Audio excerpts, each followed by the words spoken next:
If I put 18 hours between my last meal and my first meal, that means there's 18 hours that my body's not eating. And if it's not eating, my body is cleaning house. Okay.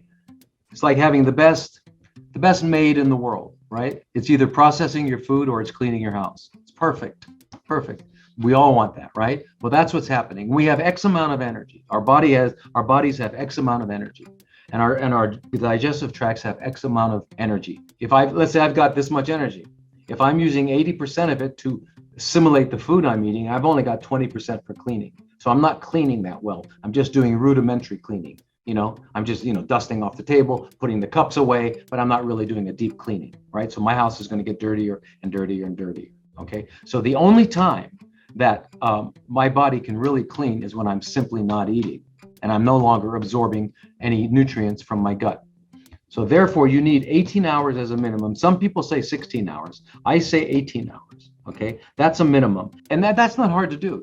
Most people think, oh my God, I can't do that. But think about it. We already know we have to stop eating 4 to 5 hours before we go to sleep. We're hopefully going to sleep 8 hours. So right there, that's 12, right? So I stop eating at 5 p.m. I go to sleep at 9. I wake up at 5. That's 12 hours. I only have, 6 hours left to go. So that means I can eat again at 11, right? So that's not a big deal. You could do that. You get up in the morning, have a glass of water, do whatever you're going to do, and then you eat again at 11. But you gave your body 18 hours of cleaning, 18 hours of getting rid of garbage, 18 hours of recycling the old organelles that are in your cells, any bacteria that got into your cells. There are what they call intracellular bacteria, like you've all heard of chlamydia, right? We've heard of it as a sexually transmitted disease. One of the things about chlamydia is it's an intracellular bacteria. It gets inside of your cells, right? So anyway, there's other kinds of microorganisms that can get inside. So during the period that you're not eating, that will be cleaned. But if you're eating all the time, you won't have an opportunity to clean that. Now think of digestion. Digestion begins the moment you think about food. When you think about food, especially if it's something you love, and you get your craving, you're going to start you have a physiological memory. You'll actually begin to salivate. And then we all know that's true. Look at Pavlov's dog, right? He heard the bell ring and he started salivating.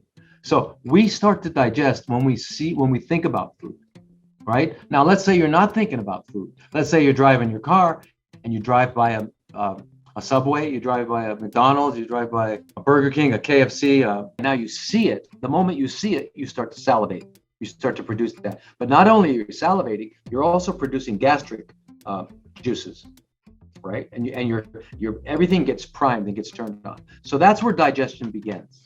6 hours after the stuff that's in your small intestines that we call chyme, CHYME, 6 hours after it enters the colon will have absorbed the remaining 15% of the water. And now you will have a well-formed feces that will be ready to come out. Okay? Now, suppose I ate breakfast. Okay? Then I get to the office and they've got some bagels or snack or donuts. And I start eating. Well, the stuff I ate for breakfast right now is just leaving my stomach maybe and starting to go in my duodenum. And now I'm going to eat whatever I'm going to eat. So I got that part of my system going on.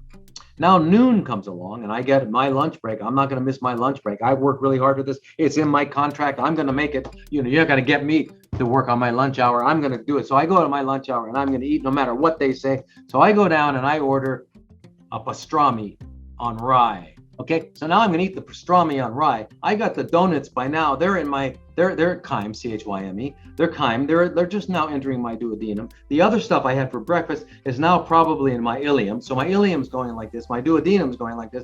Now my stomach is doing this and all that, right? So I got, now imagine, then I have a snack, like midday. But let's say I'm really good and I say, okay, I'm not going to eat till dinner. So I wait till I get home. I just now have my breakfast stuff entering my colon. I still got stuff going on. My pancreas is moving. My small intestines is working. Everything, all this peristalsis is going. And by the way, I didn't have a good bowel movement today because I was just too busy to do it. I was in that meeting when I had to go, so I didn't go. I held it, now it won't come out. So I've got all this feces in my colon. And this chyme is trying to get into that colon. How's it going to get into the colon? It's stuffed already. Well, it squeezes it in. I'm saying, oh my God, I don't feel too good. Oh, I don't understand it. I just don't understand why I don't feel so good, right? This is crazy.